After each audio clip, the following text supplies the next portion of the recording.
welcome back to my channel. My name is Darian and today I'm going to be doing the Can't Say I Didn't Try book tag. So I was tagged by the Roomies, Christine and Mo over at the Roomies Digest. Thank you guys so much for tagging me, and I will of course leave them linked down below because they're amazing. We love them, and I will also leave the original video linked down below as well. So this tag is basically all about books that I wish I didn't finish, books I didn't like, books that I don't want to read, or authors I don't want to read from. It's a very negative tag, but I think it's good to kind of let out all this negative energy sometimes. I don't know, but it looked like a fun tag to do, so I'm excited to do it. Also, I changed up the angle that I normally film from, so let me know what you guys think of this, if it's better or worse. I don't know. I kind of think it's better, but we'll see. So let me know what you guys think. But yeah, let's just get into the questions for the tag. So the first question is a book that you should have DNF'd, and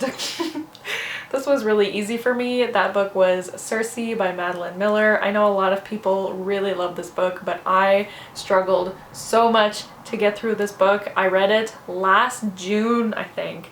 So almost a year ago. It doesn't feel like that long ago because I remember that experience so clearly. It took me so long to get through that book because I just really did not care about what was going on. Basically, if you don't know, Cersei is about, is she a goddess? A Greek goddess? I'm not even sure, but she's in like Greek myths. She's in the story of Odysseus, I think, and it's all about her and her life. But the problem is that she spends most of the book on an island by herself and nothing really happened. And I was like, oh my god, I struggled so hard to get through that book, and I really should have DNF'd it because I really was not liking it. But I mean, I still have a lot of trouble DNFing books because in my head I'm always like, what if the book gets better by the end and I love it? Which, like, I knew deep down that that wasn't gonna happen with that book, so I really should have DNF'd it instead of pushing through. But I did push through and I read it all and I gave it 2 stars. I actually have a video that's just a book review for that book if you guys want to check that out. But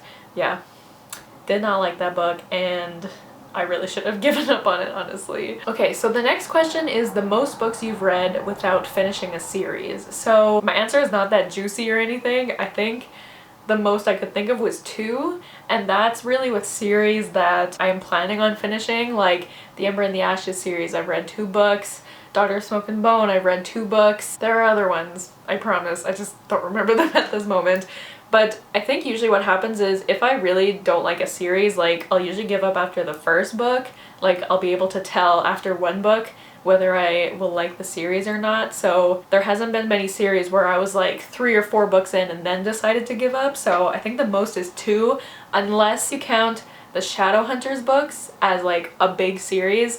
In that case, I have read 6 of those. Oh no, not 6. I've read 9. I've read 9 of those books. I've read the whole Mortal Instruments series, which is 6 books, and I've also read the Infernal Devices series, which is 3 books. So I have read 9 books in the Shadowhunters realm series, I don't know, and there are lots more books. I still need to read the Dark Artifices series and this, what is this new series called? The Last Hours, I think? The one with Chain of Gold, Chain of Iron, and whatever the last one will be called. But I am planning on reading those books, so if you count that, then the most I've read is 9, but I am planning to read the rest of the books. Not the like short story collections, I don't care about those, but the other ones I will read, I promise.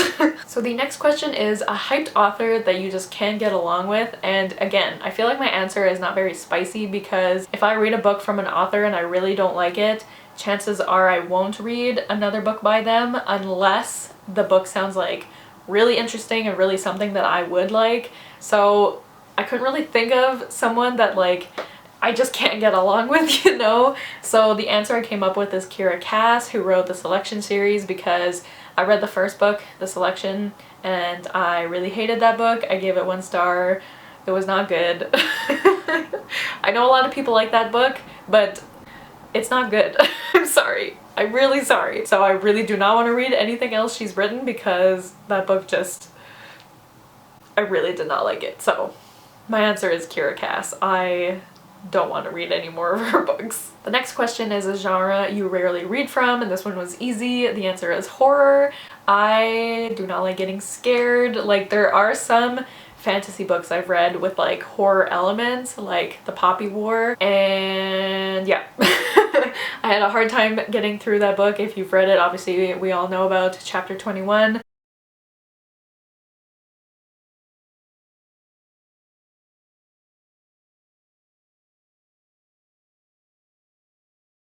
But yeah, that was really rough. So a whole book with like horror elements or like body horror, oh my god, no thank you. Like a lot of thrillers too, they have, you know, really gory parts, and I just can't, I can't deal with that. So I do not read any horror books. I don't like being scared. The only horror thing that I will consume is the movie It from 2017. I love that movie. For some reason, I don't get too scared watching it. I don't know what it is, but that's the only horror thing that I will consume. But horror books, no, no thank you.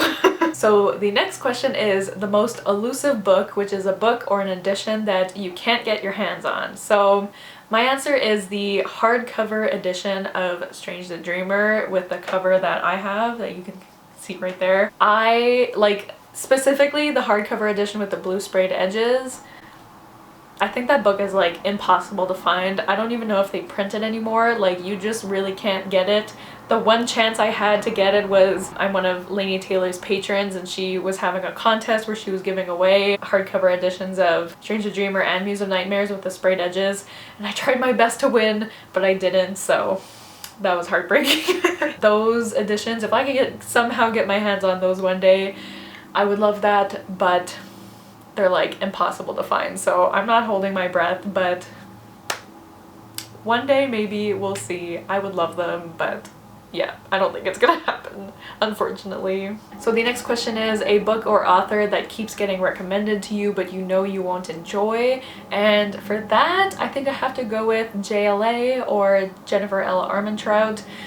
I don't think I would like any of her books, but since From Blood and Ash is so hyped right now, I think I'm gonna give it a try one day. I do have it on my Kindle, like I'm ready to go, I'm ready to try it, but I really don't think I'm gonna like it. And it's not like that many people have recommended her books to me specifically. I've just seen a lot on BookTube, just people recommending her books in general, because a lot of people do love her books, and I kind of feel like since I do like Sarah J Maas, I would maybe like her books, but there's just something, like I just have a feeling I'm not gonna like From Blood and Ash. I mean, I know it's heavy on the romance and sex scenes and stuff, so that's probably why I won't like it, but I don't know, there's just something about her books that I really don't like. I can't even think of what her other books are called, but I know she has a few other series, and every time people recommend them, I'm just like, I have no interest. I don't think I'm gonna like them. I don't know. Maybe she'll become a new favorite author, who knows, but I just have a feeling that I'm not gonna like it. But one day I'll read From Blood and one day I'll read From Blood and Ash, and I'll let you guys know, but for now I don't think I'm gonna like it. We'll see. Okay, I just realized I read the next question wrong. So the question is a book, what is it? A book which has a better cover in a different language. I thought it said a book that has a better cover in a different country, so I'm gonna have to look for another answer. The book I was going to say is The Song of Achilles by Madeleine Miller. I mean, I really like this cover, but the UK cover of this, I'll put it on the screen, is so gorgeous, and I would love to own that copy instead of this one. But I mean, I do like this too, but that's not even the question, so I'm gonna have to think of it. So I will get back to you. A few moments later. Okay, so I found an answer. So I had Poppy War on the brain. So this is the cover I have of the Poppy War, and I do really love this cover. Like, I love how simple it is with like the wisps of black, you know? I just really love it. But the Indonesian cover of the Poppy War, it's stunning. I love it so much. I love the colors. It's just so beautiful. So I'm gonna have to go with that one, even though I do love this cover, but that one is just, it's next level. I love it so much. So that's what I'm going with. The next question is a book that you've only seen the movie or TV adaptation of, and I had trouble thinking of one because often if a movie or a TV show is released and it's based off of a book and I haven't read the book, I will be so stubborn about not watching the movie or show until I've read the book.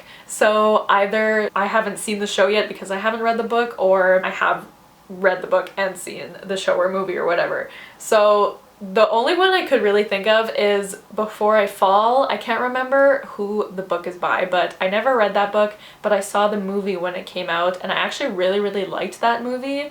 And like, I don't really have any interest in reading the book just because I feel like once you know the story, then it becomes less interesting. The movie, well, the book is about this girl who is kind of in this Groundhog Day situation, and she's living the same day over and over again, and at the end of the day she keeps getting into this car accident with some of her friends. So I think she's trying to figure out, first of all, how to get out of this time loop, and also if she can maybe prevent the accident or however else they die, because I think if she prevents the accident, they die in another way. I can't really remember. I saw the movie a while ago, but I did really like the movie, but I just never really have any interest in reading that book. So that's my answer. I did have an alternative answer, but I don't know if this counts, but I have seen Shadow and Bone, and I did read Shadow and Bone, but I haven't read Six of Crows, but I know the events of Six of Crows don't happen in Shadow and Bone, the show, so I don't know if that counts, but I haven't read Six of Crows, but I have seen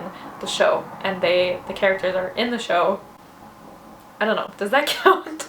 I don't know if that counts, but if it doesn't, I have Before I Fall, so that's my answer. So the next question is a book that you wouldn't watch if it was adapted, and I do own this book, but I don't feel like holding it up because I just really don't like it, and that is Ninth House. There are so many reasons why I would not watch this adaptation.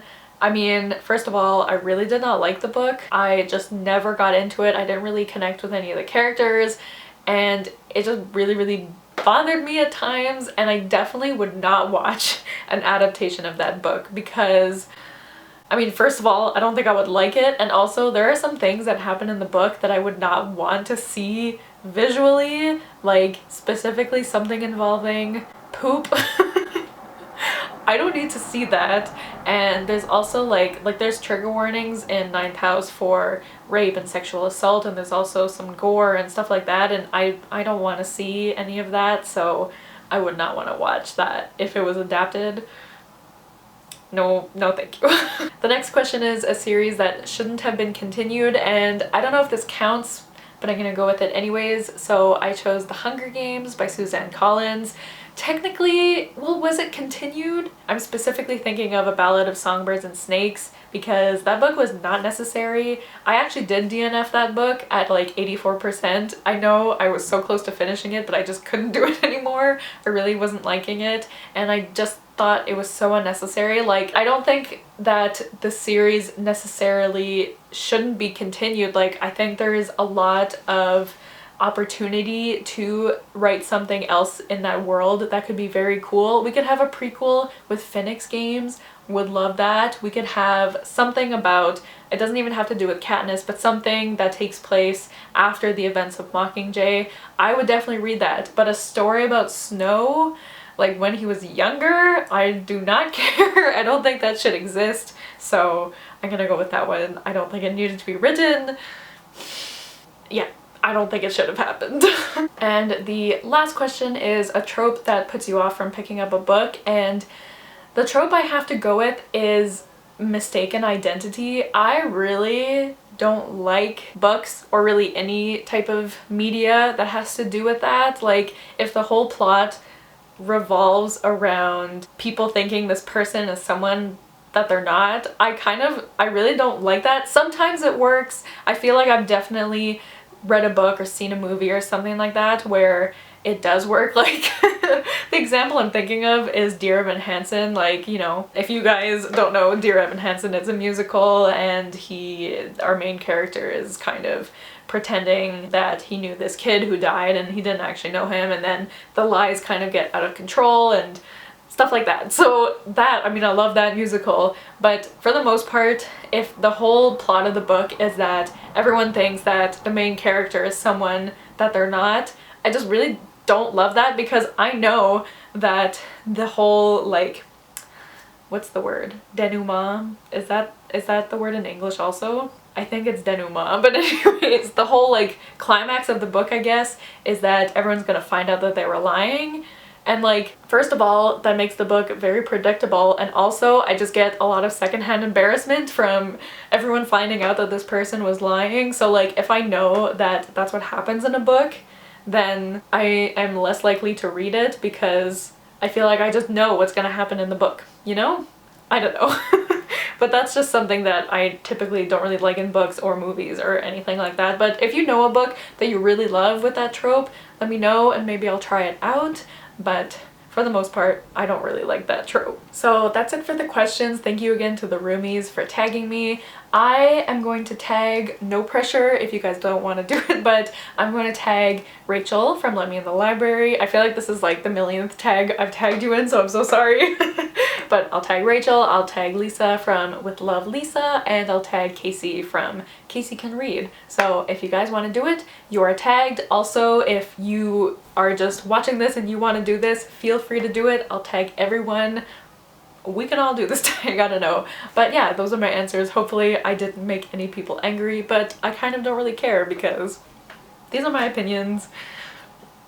Yeah, so so thank you guys so much for watching. Don't forget to like, comment, and subscribe, and I'll see you guys soon with another video soon. Bye!